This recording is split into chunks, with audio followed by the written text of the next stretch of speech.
very warm welcome to ET Studios HRConnect in association with ETHR World. I'm your host Himanshi Tiwari. Now in this episode of HRConnect series, we will talk about building an effective leadership pipeline in organizations. Are we still sticking to the traditional ways? Or with the advent of technology, the HR processes have actually evolved? To answer these questions and many more, we have a very special guest with us, Yuvaraj Srivastava, CHRO of MakeMyTrip. It's a pleasure to have you here, sir. Thank you. Thanks for inviting me. It's great to be here. Thank you. Right. So without any further ado, let's get into the discussion. So Yuvraj, at MMT, we have seen how the company has been, using technology to kind of improve customer experience. But when it comes to HR, how has been the technological evolution?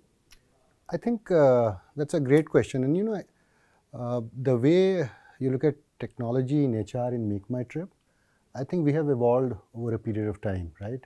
And that is how normally technology should really be used in the organizations. Because when you use technology, it's very important to see the people who are going to use the technology and who are going to get benefited. And unless you have a mass or a workforce which is completely ready and the technology is evolved based on their comfort level and their exact requirements of the business, there's no point really having a technology in HR. So I think that we have had a journey. Earlier we used to do some bit of operations through technology, but I think that now a complete suite of HR technology being used right from onboarding or even before that, talent acquisition to talent separation. So the whole process has got covered with the help of our technology tools. Good part is to a great extent 70 to 80% tools are in one suite and some of the plugins are there. So I think that we have had our fairly good journey.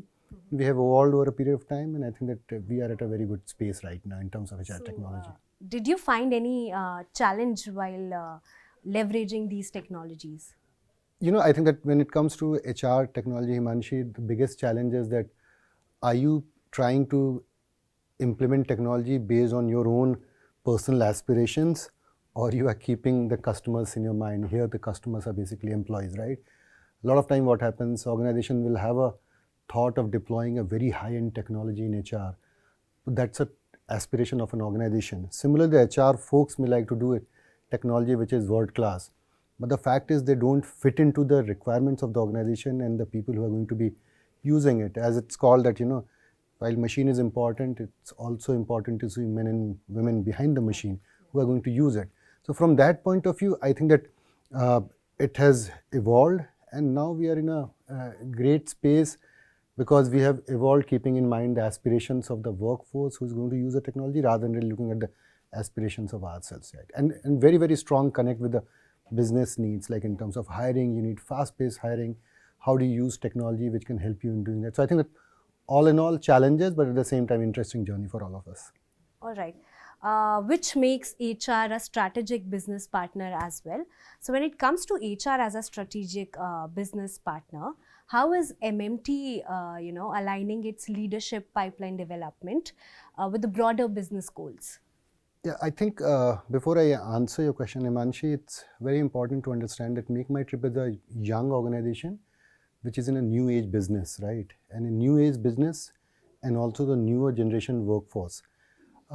And in this, even if you have to look at the succession or the leadership pipeline, you may not find too many people across the length and breadth of the organizations in the country available to really fill in the positions what you have, right?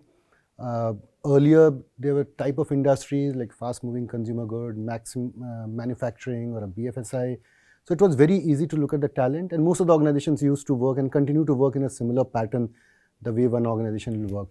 But when it comes to new age organizations, they have very strong need of hiring people who can really adapt to the culture of the organization and they can also quickly align with the vision of the organization. So in the space of fast-moving organization, new generation workforce, I think our plan becomes very, very different.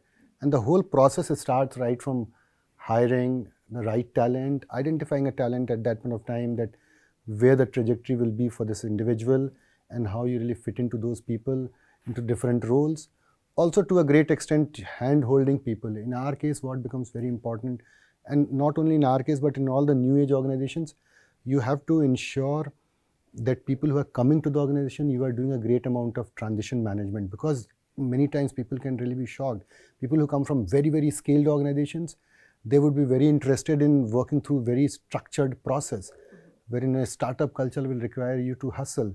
It would require you to be very comfortable with the ambiguity at the workplace. And people who come from very structured organizations may find it very difficult to adapt. So I think it's very important to handhold, help people transition, guide them, coach them in the initial phase. I think that the whole process starts from there. So I'll say that you get the talent, handhold them, help them succeed in the system, and perhaps then put them in different roles. Yeah. All right. So this is what we are talking about, identifying talent when it comes to new age organizations, right? But what about the nurturing part when it comes to new age organizations? So how do you use technology to nurture talent and perhaps make a stronger leadership development pipeline? So I think when we say nurture talent, it's basically how you help people succeed in the organization, right? How do you equip them with the right tools and tackles to really perform their work better? How do you help them navigate within the system of the organizations in terms of maneuvering the relationship? Is it a network-based relationship, or is it an organization which works in a very structured manner? So you nurture people based on helping them in all these areas. And in our case, what happens when we are looking at nurturing talent, you identify people in a different cohorts of the talent, and you identify mentors for everyone. You also, right in the beginning itself, figure out what are the areas of opportunities for people. And once you identify it, I think it becomes very easy to help them navigate in the organization. We do very strong process of identifying succession for different roles over an immediate horizon to 2 to 3 years, to 3 to 5 years, looking at the whole set of people in the organization for a specific role. Who are the people who are ready right now? Who are the people who can really be groomed for next in 2 years' time? Who are the people can really be groomed in 5 years' time? And then create a plan for them, deploy them for a critical experience within the system. So by the time they are expected to be deployed for those roles, they are fully rounded up with the critical experiences. I think that's how you nurture talent in the organization. Yeah. All right. So talking about succession planning, so do you feel that when it comes to succession planning or leadership pipeline development, technology is really important, or we still need to maintain that human touch? Obviously, yes. See, along the whole process of employee life cycle, succession planning is one area, Himanshi, wherein I think it's more of a human touch, understanding of the leader, about the talent, because here what happens is that you can only identify people for a succession for a specific role if you have had a great amount of interaction. You have seen that person on a day-to-day basis. It's more like an evidence-based selection of people rather than really taking them through a plan of a technology-based output or an assessment. Technology would be used mostly for these fellows to develop them further, and also to see the data in terms of your repository, that how a person has really done over a period of time. Also use technology in terms of giving them exposure to the right sort of learnings. So you will put all these things, but succession management and succession planning would have a lot of elements of individual inputs, leaders' inputs, and clearly will be based on 3 or 4 processes. When a person gets into the organization, you see that has the person understood the culture of the organization? Has the person been able to, align with the organizational vision? And then has the person really been deployed on a critical roles? Has the person have proven performance behind him as a performer? Has the person been identified for the potential? And here you can use a bit of tools in terms of behavioral assessments of individual. And once all these phases are covered, then at that point of time you will identify what sort of a role an individual will be successful. And that's the time when you will take a person and try that person in maybe a role which is closer in adjacency, and later point of time deploy for the role for what a person has been identified as a successor. So I'm sure that succession planning uh, as a process would have a reasonable amount of technology involvement, but would still depend a lot on the feedback from the people and your observations at the workplace. And technology would be involved mostly in terms of developing him or her, and technology will be involved in terms of looking at the continuous feedback. So we have a tool wherein people can go and give feedback to managers or even to their team members on an ongoing basis, right? You have a situation, you have identified a situation, you have interacted with the person, and you finally realize that there is a feedback to be given. You can go to the system and give a feedback to the person. So I think that it creates a repository of feedback for an individual. So technology to a great extent, but still a lot of involvement of the leaders in terms of providing it. All right. So striking a balance between human analytics and technology. All right, wonderful. But please help me understand, what is the role of data analytics when it comes to such choices in organization, and up to what extent should HR professionals rely on data analytics? I think data analytics for the HR professionals and for all the processes, if I have to really look at, I think things are moving very fast in the HR space, right? If you look at even overall attrition rate in the new age organizations is perhaps higher than the older organizations who are institutionalized. So I think that when you have that sort of a requirement, it's very important to use data on competencies. So we have a strong competency mapping matrix. We are a tech organization, so we'll have an individual who would be mapped across various competencies in terms of high, medium, low. You would try to see that which are the gap areas in terms of the competencies, and you'll try to fill up those competencies with the help of learning tools. So you will use the technology for the competency mapping. You'll use the technology for filling the gaps. You'll also use the technology with respect to giving feedback to people. So I think that whole gamut of work in terms of data insights. Also, what happens? We deploy people for different type of roles. So if I have to take an example of, say, business development or a sales related area, and if there are across the country there are 700 positions for the people, right? Every area, every geography has its own nuance. It can be handled by a person who demonstrates very different skill sets. In one geography, suppose it's Goa, you need a person who can do a sales, who can handle ambiguity, who can handle tough stakeholders, who can handle huge amount of data. So that's the analytics part for an individual to be identified for the Goa market. Similarly, if you have a smaller market somewhere, suppose Ayodhya is coming up, or you have a Lucknow market or any other market, smaller markets, you'll need a person who can be, just average plus on those competencies. You'll pick up those persons based on the analytics. So you have people mapped across all these competencies, and when you have to deploy people in the roles, you'll use this data to figure out who are the right fit for those roles. Yeah. All right. So you were also talking about nurturing talent and developing talent perhaps in the long run. So how is MMT using technology to identify the skill gaps and maintain a good leadership pipeline in the longer run? So I think let me first explain you how do we really do that talent management and the pipeline creation. I think if you join an organization, everybody who joins an organization over a period of time gets identified in terms of the overall potential, that what sort of a role a person can really do.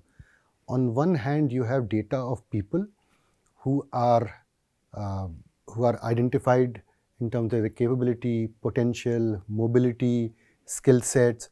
On the other side, you also have, out of hundreds of roles, you'll be identifying 25-30% roles which are key roles. And key role means which impacts organization 360 degree. So it's a manager's role at a mid-level. It can be a key role, and that key role would require certain set of people to certain set of skills to really be occupied. So in that case, what happens? You will identify your organization or divide organization in 2-3 parts, wherein the key skills or the key roles are identified, And then on the other hand, you'll also divide people who are there in your organization in terms of the key skills they possess. And you will mostly do succession management for the key roles in the organizations. Yeah. And you would realize that technology again helps in that. Technology helps in a role which has become critical today, may not remain critical tomorrow, because processes have got institutionalized, market has become stable.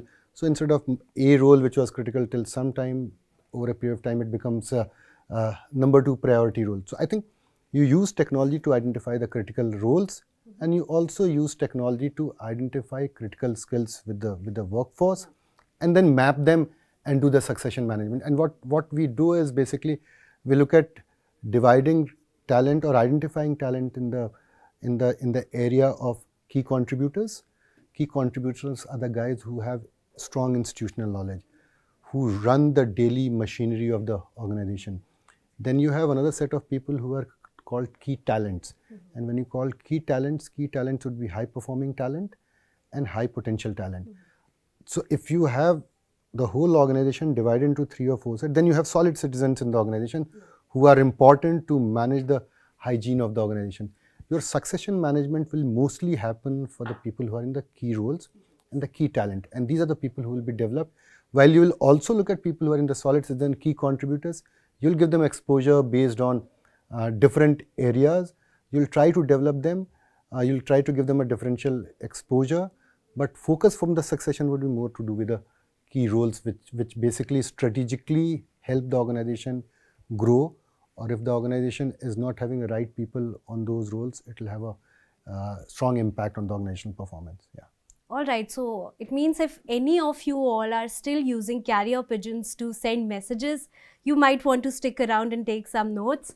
Moving on, Yuvraj, when it comes to enhancing the efficiency of talent acquisition, what role does technology play in that part? Because I mean, when you hire anyone in your company, you look them from the lens of building a leadership pipeline in the longer run, right? You know, there are a couple of things which are important to put it on table before that, is that, you know, at different levels in the organization, Himanshi, average tenuity is very different, right? If you look at the front line, you will find that average tenuity can be 3.5 years. As you grow up in the organization, you will find that tenuity can be higher. So your usage of technology and your whole approach toward the talent acquisition gets driven by the fact that how stable the workforce is in those areas, right?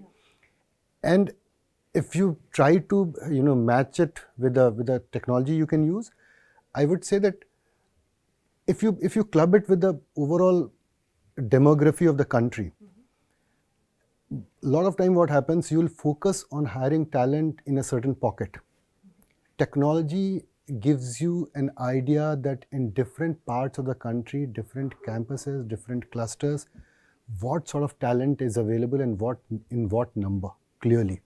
So I can figure out that there are tech developers in Trichy.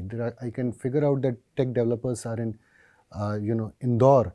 There are tech developers, the strong, good workforce available in Lucknow, and it's not only the metro cities. So their technology comes into picture.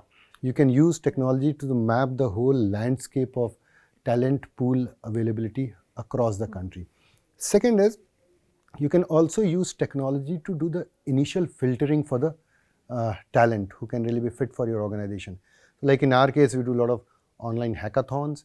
We do also basic assessments through the technology. We also do a lot of video interviews. So you'll see that international colleges in US and all, they would ask you to really submit a video interview. And what happens, video interview at least gives an idea of 3-4 things. One is your overall presence. Second, in terms of your communication, it also gives you an idea of clarity of thought, because the questions are coming randomly on the screen. And if you have a mass hiring which is being done, you can use such technology to do the initial filter. When we go to the campus, again, we use all these technologies to come to the numbers which are manageable to be interviewed in a couple of days. So your efforts are far more efficient in doing that, right? Decision making is faster. Second is also, now you look at onboarding talent, right? earlier there used to be a process of people coming to the organization and spending a week in getting onboarded.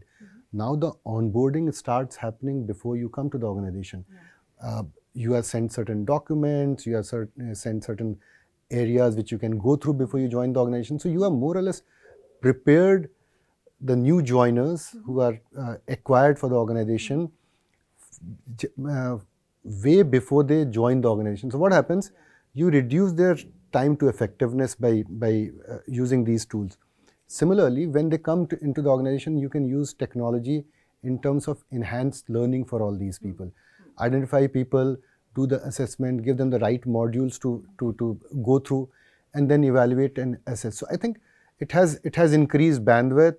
It has made things far more effective. We do a lot of business communications based on the technology with everyone. So I think technology has helped right from talent acquisition to talent onboarding and even talent retention. We also do technology-based pulse surveys.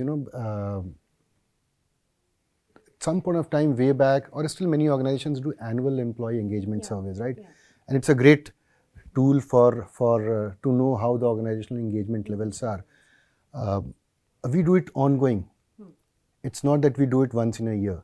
So we have periodicity defined for people who are in the organization. If you have joined, within 15 days you'll get a survey. And after that you'll again get after 45 days. Then you'll again get after 3 months. Because we believe that technology can be used to do the pulse check for you at every stage in the organization when you are maturing and when your tenuity goes up. And this gives you a strong handle on the pulse of the workforce and address issues which are expected to really be creating a disillusionment or disengagement of the people. Yeah, basically taking away all the transactional work and improving your decision making in the longer run. And finally, it also keeps HR team very happy, because finally it is also important to ensure that HR team is also doing something which is far more progressive, helps them have broader bandwidth. They also be deployed on certain things which are far more strategic, reduce transactional work, have more strategic, impactful work being driven by them. And a lot of things happen simultaneously. When you introduce technology, I feel it helps in giving a better employee experience as well, right? So when there is better employee experience, there is less attrition, and you can focus more on building a leadership pipeline in an organization. All right. In fact, I'll share one more data or one more technology usage what we do. It is proven fact that when people have resigned in the organization and if they are taken through an exit feedback survey, you will not get the right inputs, right? Because people would still be hesitant in sharing what went wrong and what a lot of them don't fill the exit feedback form. Right. And they will be still very calibrated, thought through that what should I write, what should I not write. So we have a process of the moment you resign, you get an exit feedback, and when you are separated after 1 month, wherever you are, on your personal email ID or on your phone, you get another survey. And so we basically go to check your pre-exit and post-exit feedback and try to match and rely more on post-exit survey to take actions within the organization. So I think again, had there not been technology, like whether it's a WhatsApp-based survey or a technology-based survey going on an email, I don't think that we would have got the right sense of the reasons for people to leave, and we would have been groping in the dark and shooting in the dark to really address things which were not existing in the organization. Yeah. So did you find any discrepancy between the pre-exit and the post-exit? It does. Interesting part is that, pre-exit feedback would be filled by most of the people. But post-exit, when you are out of the organization, it's very difficult to really chase people. But we still have 45-50% people filling that survey, which is a great number in terms of getting the insights.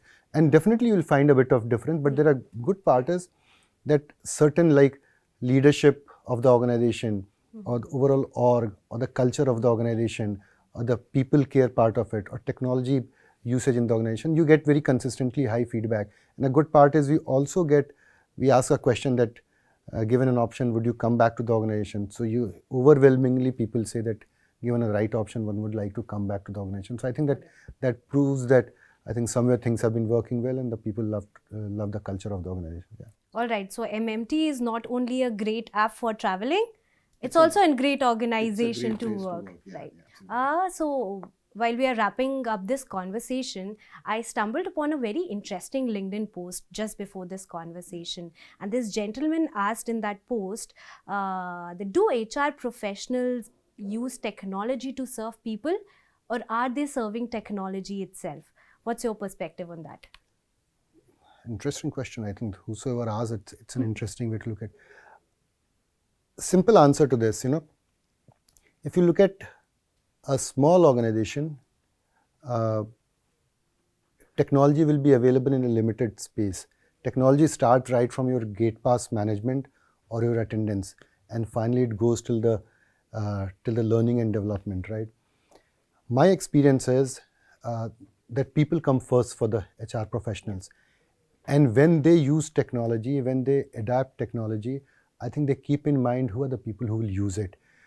If organizations or the HR folks who are not looking at this aspect, they'll not be doing justice to their role. So from my point of view, clearly, and that's why you'll see different organizations at different stages of evolution in terms of their technology usage. Because people are not ready. So there's no point getting a technology which is of no relevance. So technology is important, but people who will use the technology are far more important, and that is the lens which I think HR professionals use. Basically adopting technology with respect to the evolving needs of the workforce. Thank you so much. It was a wonderful conversation, Yuvaraj. Thank you for sharing your insights on leadership development pipeline, on maintaining a right balance between HR analytics and people analytics. Thank you so much. Thanks a lot, Himanshi. It was great talking to you. Thank you so much.